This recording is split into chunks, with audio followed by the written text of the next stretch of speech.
నెల్లూరు జిల్లా సైదాపురం మండలంలోని గుళించర్ల రెవెన్యూ పరిధిలో సర్వే నెంబర్ 1/1లో 8.40 సెంట్లు స్వర్ణ బలరామిరెడ్డి కుమారులు ముగ్గురికి సమానంగా భూములు పంపకాలు చేయగా ధనుంజయ రెడ్డికి 8 ఎకరాల 40 సెంట్ల భూమి రావడం జరిగిందని national human rights vice president Salman Raj అన్నారు. బాధితురాలు కృష్ణవేణమ్మతో కలిసి హ్యూమన్ రైట్ జాతీయ ఉపాధ్యక్షులు సల్మాన్ రాజ్ మాట్లాడుతూ రాష్ట్ర టీడీపీ ప్రధాన కార్యదర్శి మరియు నెల్లూరు జిల్లా గూడూరు నియోజకవర్గం ఎమ్మెల్యే డాక్టర్ పాసం సునీల్ కుమార్ గూడూరు పట్టణంలో స్థానిక తన క్యాంపు కార్యాలయంలో ఏర్పాటు చేసిన కార్యక్రమంలో మంగళవారం 50 మంది లబ్ధిదారులకు ఇంటి పొజిషన్ సర్టిఫికెట్లను అందజేశారు. సొంత స్థలం ఉండి ఇల్లు నిర్మించుకోవాలనుకునే నిరుపేదల కలను నెరవేరుస్తున్నామని ఈ సందర్భంగా ఆయన పేర్కొన్నారు. కేవలం అర్హత ఉన్న వారికే సంక్షేమ ఫలాలు అందుతున్నాయని, చంద్రబాబు నాయుడు ప్రభుత్వం పనిచేసే ప్రభుత్వమని ఆయన స్పష్టం చేశారు. ప్రజల అవసరాలను గుర్తించి నాణ్యమైన పాలన అందిస్తున్న కూటమి ప్రభుత్వాన్ని ప్రజలు ఆదరించాలని కోరారు. ఈ కార్యక్రమంలో టీడీపీ నాయకులు బిల్లు చెంచురామయ్య, పులిమి శ్రీనివాసులు, రావూరు సురేంద్ర, ఏసుపాక పెంచలయ్య, పిట్టి నాగరాజు, వెంకటేశ్వర్ల రెడ్డి, వెంకటేశ్వర్ల రాజు ఇంకా పలువురు ప్రముఖులు పాల్గొన్నారు. సర్వే నంబర్ 1 ఎంతమ్మా పొలం? 8 ఎకరాల 30 సెంట్లు. ఇప్పుడు 8 ఎకరాల 30 సెంట్లకి పాస్బుక్ ఉందా మీకు? పాస్బుక్ 4 ఎకరాల 44 సెంట్లకు ఉంది. మిగతా పొలం అనేది ఎక్స్టెన్స్ లో ఉంది. మొత్తం వచ్చి 26 ఎకరాల 90 సెంట్లు.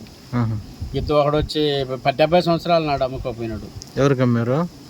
ఎవరికి అమ్ముకోపోయినాడు? 26 ఎకరాలన్నా 3 ఎకరాలు కూడా చెప్పు. గుండెలది కూడా అదే మా మామ పెద్ద ఉంది కదా.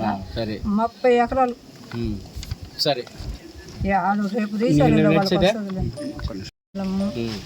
గుణించెల గ్రామం అదే మా మామ ఆస్తి స్థిరాస్తి. మేము ముగ్గురము, స్వర్ణ బలరామిరెడ్డికి 3 కొడుకులు, నేను 2వ కోడల్ని. పెద్ద ఆయన ఎప్పుడో 70 ఏళ్ళ నాడు అమ్ముకోపోయినాడు. ఇంకొక ఆయన కూడా 20 ఏళ్ళ నాడు అమ్ముకోపోయినాడు. ఇప్పుడు వాళ్ళు నన్ను ఆటంకం చేస్తున్నారు. ఇంకేం చెప్పాలి చెప్పు. Human rights protection council of people నుండి నేషనల్ వైస్ చైర్మన్ అయినటువంటి సల్మాన్ రాజ్ అనే నేను, అలాగనే నెల్లూరు జిల్లా అధ్యక్షుడైనటువంటి బొడ్డి వెంకటేష్ గారు, అలాగనే ఆంధ్రప్రదేశ్ స్టేట్ యూత్ ప్రెసిడెంట్గా ఉన్నటువంటి భరత్ తేజ, చిలకూరు జిల్లా చిలకూరు మండలానికి సంబంధించిన వర్కింగ్ ప్రెసిడెంట్ వెంకటేశ్వర్లు ఈరోజు నెల్లూరు జిల్లా సైదాపురం మండలం గురుమిచర్ల గ్రామంలో స్వర్ణ కృష్ణవేణమ్మ వారి భర్త ధనంజయ రెడ్డి లేట్ వారి పొలం నిమిత్తము 2025 ఏప్రిల్ మాసంలో ప్రస్తుతం రెవెన్యూ డిపార్ట్మెంట్లో పనిచేస్తున్నటువంటి సుభద్ర మేడం గారిని కలవడం జరిగింది. అవి 1927 నుంచి 1961 వరకు ఉండేటువంటి డాక్యుమెంట్స్ వారికి ఉన్నాయనే విషయాన్ని మేడం దృష్టికి తీసుకొని వచ్చాము. అది సుమారు వచ్చి 59 సంవత్సరాలుగా కర్తమ చెట్లతో నిండి ఉంటూ ఆ గ్రామ ప్రజలు వచ్చే పట్టా కలిగినటువంటి ఆ భూమిని వాళ్ళు పశువుల మేతకు ఉపయోగించుకోవడానికి వాళ్ళని ఆటంకపరుస్తూ ఇబ్బంది పడుతున్నటువంటి పరిస్థితిలో human rights protection council of పీపుల్కి వాళ్ళు ఉత్తరం చేసుకోవడం జరిగింది. ఆ తదుపరి మేము వచ్చి 25 రోజుల పైగా జేసీపీని పెట్టి మొక్కలను తొలగించి భూమిని సదును చేసి దాన్ని తీర్చిన తర్వాత గతంలో వచ్చి కోటి అనేటువంటి సర్వేరు వచ్చి సర్వే చేయడం జరిగింది. ఆ తదుపరి వచ్చి 70 సంవత్సరాల అమ్ముకోబోయిన పెద్ద ఆయన కుమారుడు జనార్దన్ రెడ్డి గారు, అలాగనే స్వర్ణ గోవర్ధన్ రెడ్డి వీళ్ళు వచ్చి కొద్ది కాలం దాన్ని డిస్ప్యూట్లో పెడుతూ వచ్చారు.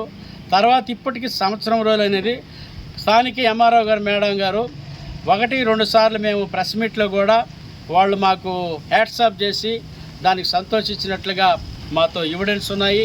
ఆ తదుపరి వచ్చి మండల సర్వేరుగా మారినటువంటి ఇప్పుడు వరకు కొత్తగా వచ్చినటువంటి విధులు నిర్వహిస్తున్నటువంటి వారు మహబూబ్ బాషా గారు ఇటీవల గ్రామ సభలో గురుమిచర్లో గ్రామ సభ పెట్టినప్పుడు ఆ గ్రామ సభలో సర్వే నంబర్ 11లో ఎవరికైనా సరే డాక్యుమెంట్ ఉన్నాయని మండల ప్రతినిధులుగా ఉన్నటువంటి ఎంఆర్ఓ గారి ఎదుట మహబూబ్ బాషా ఎదుట అడిగితే ఒక్కరు కూడా డాక్యుమెంట్ తీసుకొచ్చినటువంటి దాఖలాలు ఎక్కడా కనబడలేదు. అయితే వీళ్ళు ఎక్కడో చేరి నెల్లూరులోనూ అటు తర్వాత బాలాయపల్లి మండలంలో ఒకరు చేరి వారు ఫోన్ చేసి మాకు కూడా భాగం ఉన్నదనేటువంటి ఒక ఆచూకుని తీసుకొని వస్తూ ఉంటే అధికారులు మేనేజ్ చేస్తూ ఉంటే ఆ మేనేజ్మెంట్ ప్రకారం చేస్తూ ఉన్నటువంటి పరిస్థితుల్లో అది ఇప్పటి వరకు సర్వే జరుగుతూ ఉందని, తర్వాత మేము వచ్చి రీసర్వేలో వచ్చి ఆ భూమిని తెరస్తామని ఇప్పటి వరకు బకాయిస్తూ వస్తూ దానికి ఇంకా చెప్తాడు మహబూబ్ బాషా గారు. ఏం చెప్తాడంటే, మేడం వాళ్ళు ముగ్గురు అన్నదమ్ముళ్ళు అంటే ముగ్గురు పార్టీషన్ చేసుకున్నారా అనేటువంటి మాట తీసుకొస్తున్నాడు. ఈ పార్టీషన్ డీడ్ అనేది వాస్తవంగా 1927లో 61లో పార్టీషన్ డీడ్ అనేది ఉన్నదా? ఒక గ్రామ సభలో ఒక వ్యక్తికి కానీ నిజంగా ముగ్గురు అన్నదమ్ముళ్ళు ఉంటే ఒక గ్రామ పెద్దను తీసుకొచ్చి ఒక తాడు ఎత్తుకొని కూలిసి, ఇది నువ్వు చిన్నోడు రేగి పక్కన ఎత్తుకో, పెద్దోడు నువ్వు పక్క ఎత్తుకోరా అని చెప్పేటువంటి నడిపడి ఎత్తుకోరా అనే పరిస్థితి ఉండే పరిస్థితుల్లో ఇతను ఇప్పుడు ఏం చెప్తారంటే 1927లో 61 ఉండే డాక్యుమెంట్ని RORలో ఉండదు అంటారు. మళ్ళీ రికార్డ్స్ ఆఫ్ రైట్స్ RORలో ఉండదంటే 1935లో వచ్చి ROR వచ్చి చట్టం వచ్చింది. 1927లో ఉండేటువంటి దాన్నే RORలో ఉండదని చెప్తారు. ఏ రకమైనటువంటి సమంజస విషయం అనేది ఆలోచించాలని ఎంఆర్ఓ గారికి మళ్ళా రిమైండింగ్ చేసి, సుమారు బాధ్యులైనటువంటి స్వర్ణ కృష్ణవేణమ్మ మిమ్మల్ని నమ్మి 3.5 లక్షల రూపాయలు ఖర్చు పెట్టి మొక్కలు తీసి సదును చేసుకొని, ఇదిగోనమ్మా నా భూమిని సర్వే చేసి ఎంజాయ్మెంట్ కల్పించండి అని ఆమె కోరుతూ ఉన్నది. కాబట్టి మండల సర్వేరు ఒక మాట చెప్తాడు, ఈఆర్ఓ ఒక మాట చెప్తారు. ఇలా బొకాయిస్తూ ఉంటే ఈ రోజుకి ఆమె రిమైండింగ్ చేస్తూ human rights protection council of నుంచి మీరు నిజముగా మీరు ఇచ్చినటువంటి మాట ప్రకారము మీరు పార్టీషన్ చేయాల్సినటువంటి అవసరం లేదు.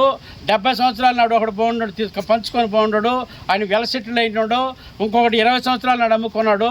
ఇవన్నీ కలిపి మీరు పార్టీషన్ చేయలేనంటే మొత్తం 26 ఎకరాల 30 ఎకరాల చిల్లరని డిజాల్వ్ చేసి ముగ్గురికి భాగాలు పంచలేనప్పుడు ఇప్పుడు పార్టీషన్ ఎందుకని అని మేము ప్రశ్నిస్తూ ఉన్నాం.